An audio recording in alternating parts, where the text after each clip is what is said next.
Good morning, good afternoon, or good evening, depending on where you are in the world. This is the High Caliber Man podcast, and I am Hugh Mayers. In the public domain, in the public space, on social media, there is a whole load of information and conversation, which is a good thing, about relationships. And I have to acknowledge one of the lately departed podcasters who passed almost a year ago, Kevin Samuels. And he made an important point for much of his detractors and his critiques that he received regarding him being against women and particularly against Black women, as they call it, femnoir, or his, fans and supporters who said, he spoke it like it was. Well, you can decide for yourself.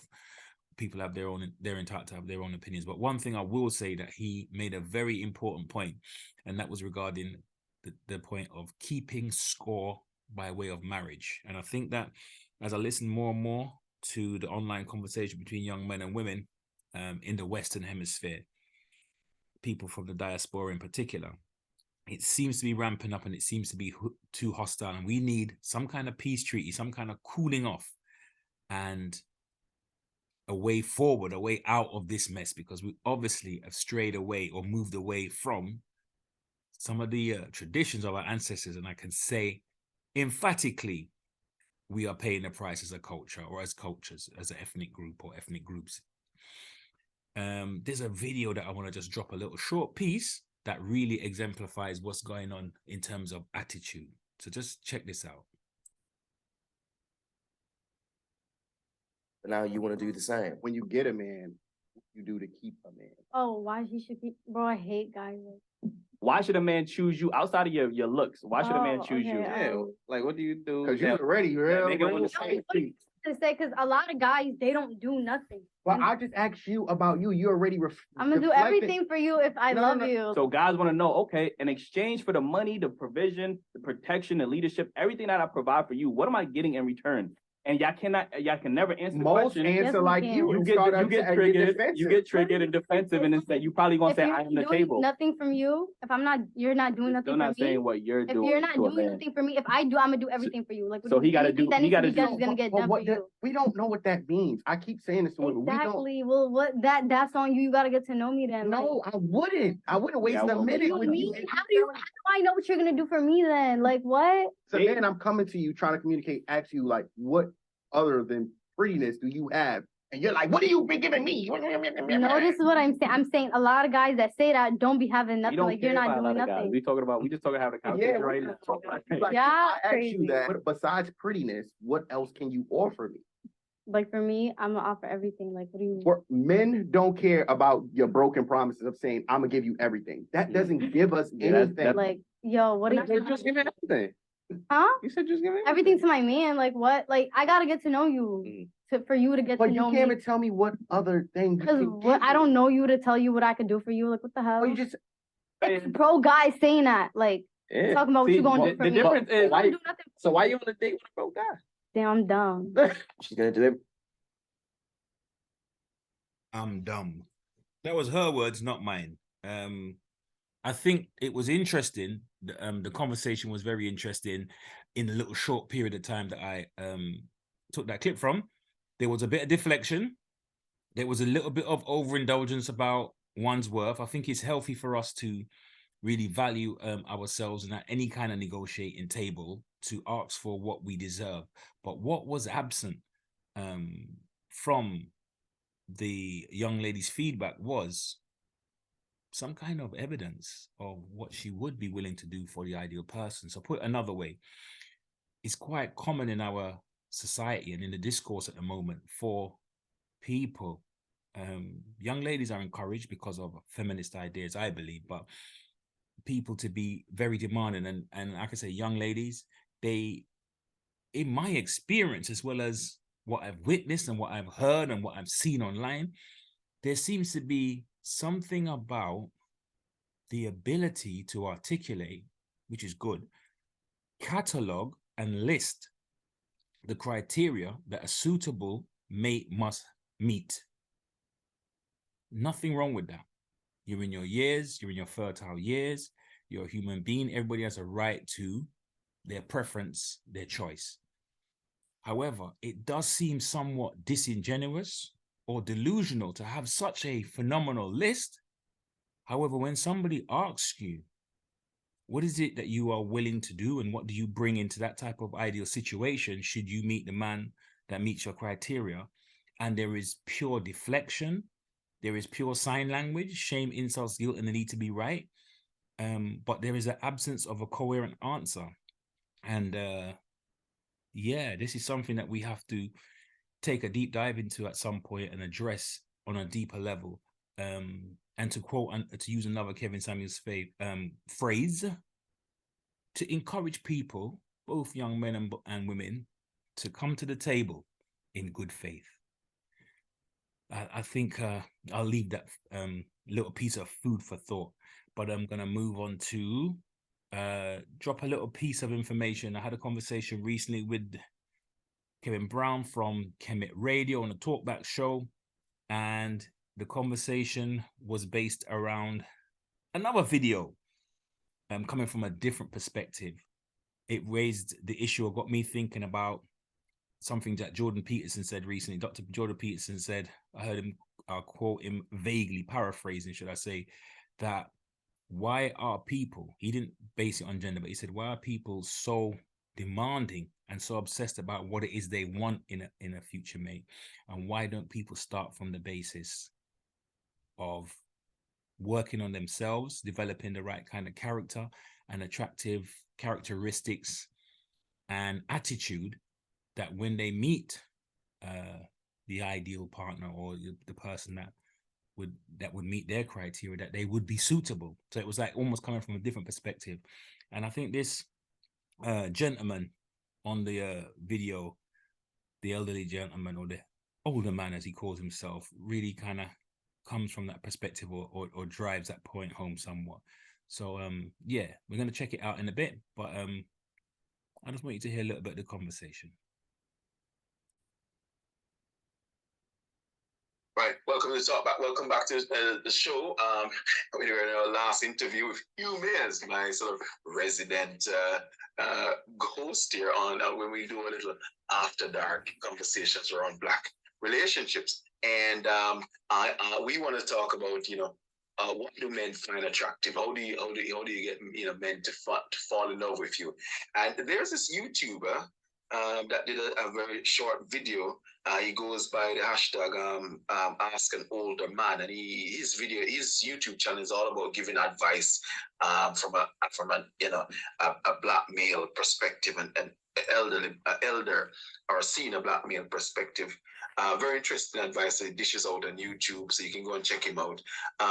But he did this very short video, and I'm going to play it to you on what he basically really in a very clear way highlights what men find attractive. And I'm going to be discussing that with Hugh. Here he is talking about what men find attractive. My few female subscribers ask me, Paul, how do I get a man to fall madly in love with me? And ladies, you got to understand this one simple thing. Men don't fall in love like women fall in love. Men fall in love first and foremost with respect. If you can show your man the highest degree of respect, that's step number one. Step number two, make him feel like he's number one. There's no other man before or after him. If you can make him feel like that, he will love you the way men love you. Make yourself feel vulnerable. Don't try to be the boss bitch. Men need to feel that they have worth. That is the key. If you follow those three simple rules, I'm going to throw in a fourth. Don't be argumentative. Keep yourself fit. Keep yourself feminine. Remember this one thing, ladies. You can decide if a man has sex with you, but he decides if he wants to marry you. One of my few... Well, there you have it. Advice from an older man on YouTube. Check him out. But so Hugh, you watched that video as well. Indeed. Watched it earlier on. I watched it earlier on. Yes. about it because this is something we discuss. I mean, we not have much time tonight, probably about 15 minutes, so we'll keep it short and sweet. But the first one, because in today's society, it's you get the impression that, and it's not just Black women, but women in general. It's about the independent woman, right? Mm-hmm. And so there's been we've observed this. This is not generalizing here, but some women have taken on a more sort of bossier role, and there are challenges there in terms of how they relate to men. Now, he says the first thing is men love women that show them respect. Oh yes, oh yes. Time immemorial. It's a time immemorial truth, right? That respect to a man is like, I guess, the equivalent to is like compliments and male attention for the opposite. That men fundamentally find that respect is an essential ingredient. But what's making it tricky in this day and age? The boss lady, right? This kind of era of the boss lady, and we live in a social world, right? So it comes out of feminism. We can believe in gender equality and equality of opportunity, but I think there's an ideology in the world that's affected women and modernized a lot of women in the Western world to feel that they need to prove they have something to prove, and so sometimes being respectful might be challenging. It might be seen as challenging because I'm just as good as and I have something to prove. But I think that the gentleman was right that cement foundation, what men really appreciate, I think, across the board is respect from their woman. And then the other thing he spoke about was make your man feel like important, like he's the only one, he's the only man before and after. Now, do you think, Hugh, that for women who have children from another man, yeah, do you think that is particularly challenging for them in new relationships? Especially if that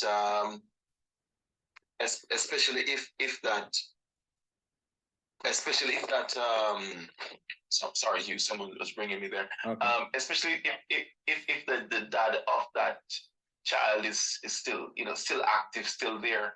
Do you think in that sort of circumstance it is tricky sometimes? Yeah, I think that it will present its challenge, and those type of situations are essentially for people who've got themselves together emotionally. Only for the emotionally grounded. You know what I mean? If you're fragile or you're easily triggered, then that might be not the territory for you. Like it's tricky because she has. Well, I'm from both parties, but particularly for the man who's walking into that situation, because if the woman of your desires is already a mother, I mean that's fine, right? And people have stepdads and people marrying and stuff like that, but that comes with its own challenges. So you have to be, what you sign up for, and if the father is too much in the picture, then it's like, yeah, it will bring its own challenges. It will bring its own challenges, but it's definitely something that people work. We've all probably seen in our lifetime many people that make a great success of that. And it's not an issue. It's not an issue necessarily that can't be dealt with and like live in a compatible relationship and work things out as a family. But here's a tough one, I think, and this is tough because I think culturally this is a challenge. He says that women should not be afraid of making themselves vulnerable. No, so vulnerability meaning that you're willing to sort of lay it out there on the line. Whether it is expressing your love, which actually women are quite better at it. Women are open and ready to tell men that they love them and express that emotion. But vulnerability is taking it to another level now. Because vulnerability is being completely open with your male partner. Right. What is that? Well, it's interesting you ask that question because I'm thinking again about modern women and that, like women are in our society, or societies in the West are encouraged to be, to take on more masculine traits, right? Even if they're not sort of manly in their persona, but in the sense of you know, women are respected for. It's always about being a strong woman. It's not like I'm a very feminine woman, or I'm a very sensitive woman, or I'm a very intuitive woman. It's mostly strong. And that means I'm up for confrontation. I can be disagreeable. I can stand up for myself. And so, you know, if a woman's being molded in that kind of space, and she works in certain types of professions, then and she's, say for example, she's been on her own for a long period of time, then it will be challenging. No, don't be surprised if she finds it challenging to open up, because she's so used to only relying on herself and not having to trust anybody, you know, because it's, like I said, it's a strength to be seen as independent and don't need nobody. But in a relationship, Yeah. right, where it's about vulnerability. Now, let me see how strong you are now, like in the sense of, because that's real strength, is being able to be open, to be raw with that person that you really care about, and then be the same way with you. But you're a psychologist and counselor. I'm sure you'd probably be saying to me that people who have issues and challenges in terms of their, you know, mental health, sometimes it points back to something in their past, right? Mm-hmm. And so oftentimes when that person's in a relationship, their partner might see certain behaviors and not understand why. And if the person refuses to be vulnerable and speak about it, then those problems will never get resolved. You could argue, couldn't you? Yeah, and it's like, when do you become vulnerable as well? Because imagine that when people are talking, they're courting, for example, they're dating, they're just getting to know each other, but they're finding out, walking around each other, sizing each other up. Is this a long-term commitment type of situation that's going to lead to marriage? Yeah. When do people start to peel off the layers of the onion to show what's on the inside in terms of vulnerability? Because if that's done too soon, some people the other partner, potential partner, might find that alarming, and that's a red flag, and for them to run, if that makes sense, you know. And also, has there been enough trust that's been built between the two, that, you know, that one party might feel comfortable enough to put their heart on their sleeve and put it out there? But I think, and this is a generalization, that generally though, modern or modern not, I think women tend to have a capacity to be a little bit more open, a little bit more vulnerable than men. You know, like when women talk about honesty, they mean openness. They use a phrase that I'm being honest, and they often mean that they're laying their cards on the table. And when men say they're being honest, they mean that I didn't lie to you, but it don't mean that they're going to reveal everything necessarily, because if you didn't ask me, I might not really think it's time to say. Oftentimes I hear that disparity between men and women, that he wasn't honest, and I'm thinking, you know, I question further, like, oh, he misled you, or, you know, he didn't tell you the truth. And they said, no, it's not that he didn't tell me the truth, but he didn't mention A, B, or C. So sometimes we have different, you know, perceptions of what is honesty. Let's talk about the real elephant in the room here, which is what, you know, he said, you know, don't be a boss bitch, you know, you know, but you know, let's keep it real here. That is the challenge, right? And you, to be honest, it's, you know, since in all your responses, you've pretty much been coming back to that, you know, be more feminine. Femininity is femininity a dirty word these days? You know what? Feminism killed femininity, you know, or damaged it severely, because, you know, it kind of like, as I said, women in the modern world, by the feminist standards, are lauded for having sort of more masculine traits. But I think traditional men, you know, most heterosexual men, they probably find those qualities in old school women, right, still foundational. And, you know, there's even research and so many articles written and papers written about the kind of women that men marry. So in one sense, they say they could date all kind of exciting, exotic women, you know, that men are known to date. But when you go to his old school friend, you ain't seen him for a long period of time. And when you go to his wedding and find, oh, that's the woman that, that's the woman he's marrying, because I've seen him with different women. And you think, she reminds me of somebody. I know, she's like his mom. She kind of comes like something about that woman will be motherly. Those are the women that men marry. Those are the ones that make wives. Those are the ones that make wives. Yes. They in kicking it, hanging out with, flossing in the club, driving up and down with a drop top down. That's one type of woman that many men will have no problem with, hanging out and enjoy their company. But when you move to marriage and children, I'm talking about men who are grounded and are, you know, careful with their DNA. They're very picky about the kind of woman that they're gonna give their DNA to and set up home and set up shop with. Those kind of women, those kind of men tend to go for the women that are motherly and like their mom. And he said, and I guess this is linked to being a boss B.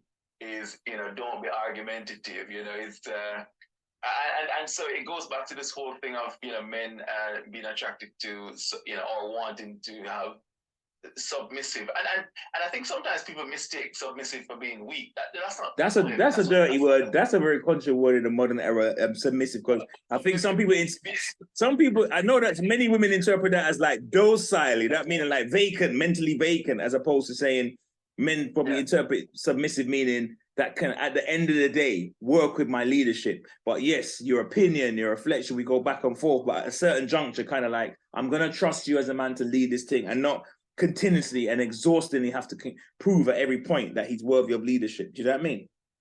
Yes. But and that's the challenge, So how do you stop yourself from being argumentative and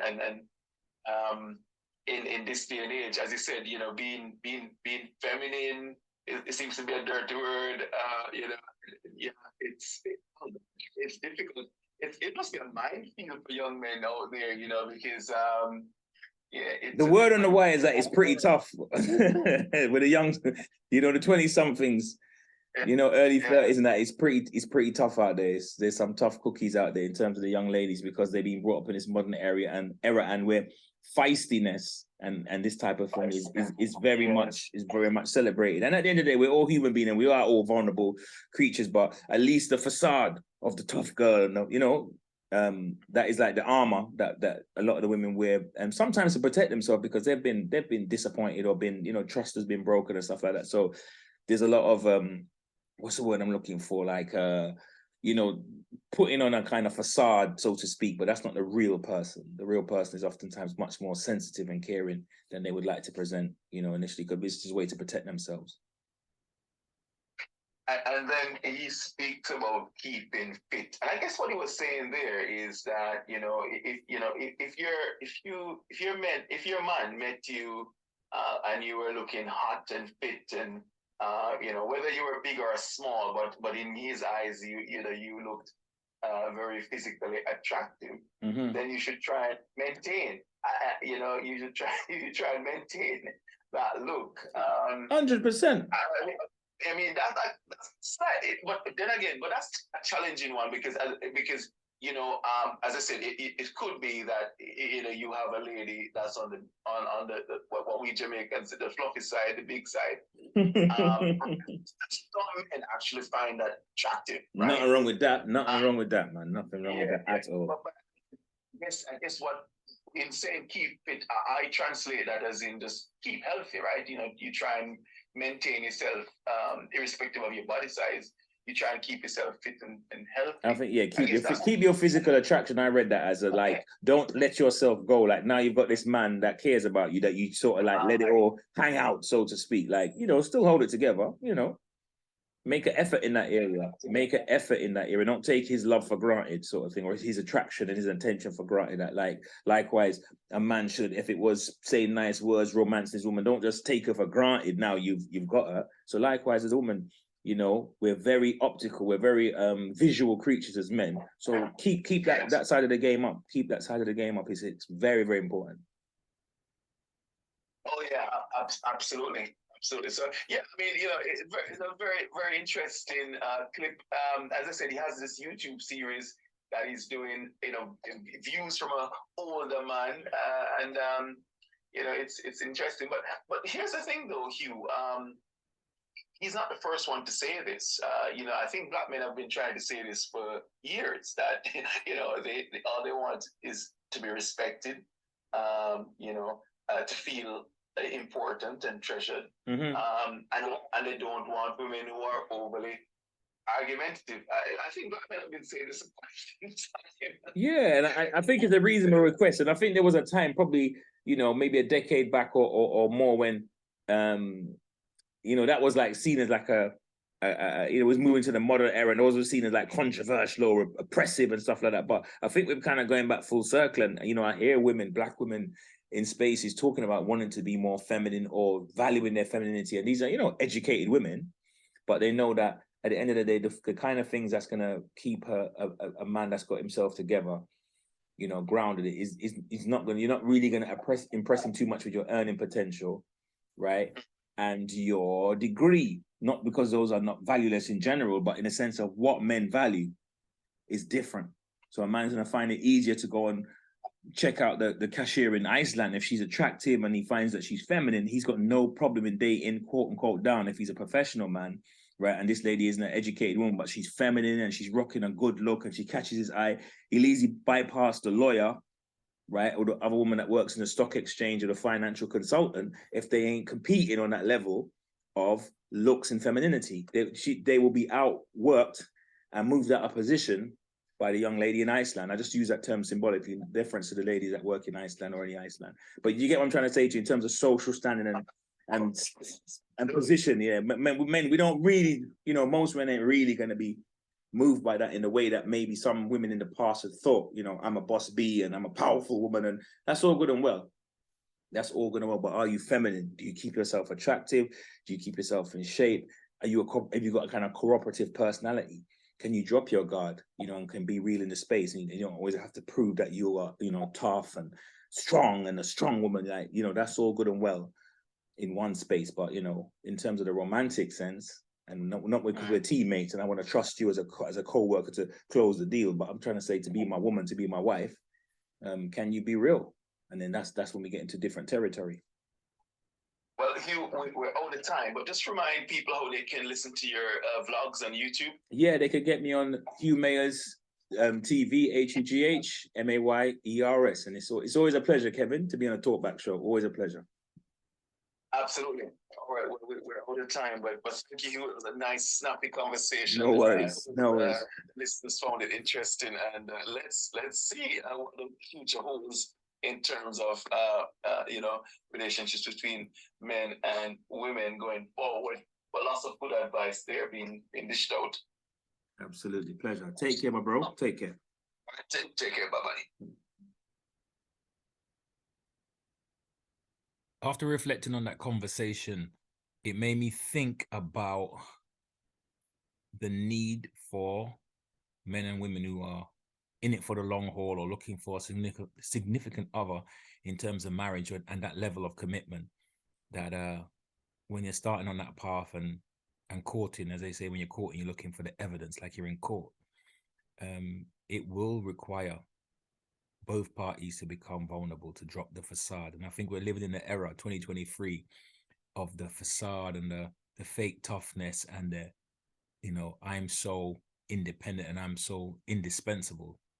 But I think that beneath that defense mechanism, as most people are quite fragile human beings and quite sensitive, and also just to repeat, I guess what the elder said, because we can't repeat it enough. I mean, the level of respect a woman shows to a man will enable him to qualify not just her physical beauty, but that will be a sign of her inner beauty, is the respect and dedication that she has for him.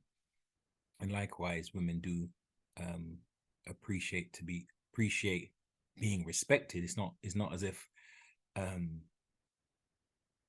it's not important to women, but I don't think it holds the same significance, you know, that it does to men. But yeah, really interesting conversation, and it made me also think about the need to bring back the dialogue about marriage. What is the role of marriage? The sexual revolution has failed, and the ship is sinking. And I think people know deep down in society that something's gone, you know, run amok. And so I think we need to have a deep dive and talk about marriage in the Black community and the impact it has potentially on solidifying families, creating stable environments for children to grow up in. But yeah, that's just food for thought. Hope you enjoyed the conversation. Remember to like, share, and subscribe, and drop a little comment. If you agree, disagree, whatever the case is, or you're undecided, what do they say? Agree, disagree, or undecided. It doesn't matter. Leave a comment. But whatever you do, remember to stay safe. Peace. Take the meanest, most restless nigga. Strip him of his clothes in front of the remaining male niggas, female niggas, and nigger infants. Tar and feather him. tie each leg to a horse facing in opposite direction, set him on fire, and beat both horses until they tear him apart in front of the male, female, and nigger infants. Bullwhip and beat the remaining nigger males within an inch of their life. Do not kill them, but put the fear of God in them, for they can be useful for future breeding. Anybody know who Willie Lynch was? Anybody? Raise your hand. No one? He was a vicious slave owner in the West Indies. The slave masters in the colony of Virginia were having trouble controlling their slaves, so they sent for Mr. Lynch to teach them his methods. The word lynching came from his last name. His methods were very simple, but they were diabolical. Keep the slave physically strong, but psychologically weak and dependent on the slave master. Keep the body, take the mind. I and every other professor on this campus are here to help you to find, take back, and keep your righteous mind. Because obviously you have lost it.